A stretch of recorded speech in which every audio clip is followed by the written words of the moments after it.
Tatlong magpipinsan ang pakay na ma-rescue sa operasyon ng National Bureau of Investigation at US Homeland Security. Ang mga biktima, kambal na babaeng 8 taong gulang at sanggol na 1 buwang gulang lang.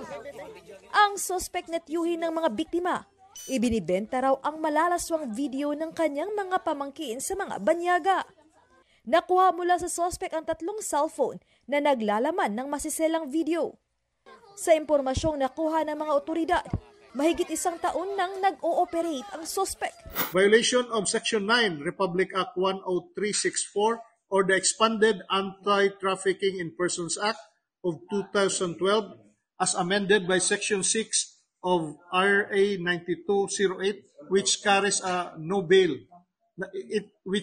a non-bailable offense. Mariing itinanggi ng suspect ang alegasyon. Sa Talisay City, Cebu, na-rescue rin ang 12 anyos na lalaki na umamin sa pagiging drug courier. Isa siya sa 19 na minor de edad na nasagip sa isang buy-bust operation noong November 1.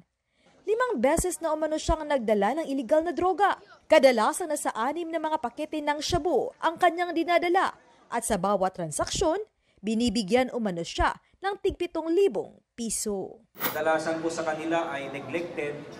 At the same time, na-exploit po sila Na-exploit po sila ng ibang disadvantageous na mga tao. Para sa GMA Integrated News, ako si Fe Marie Dumabuk ng GMA Regional TV, ang inyong saksi.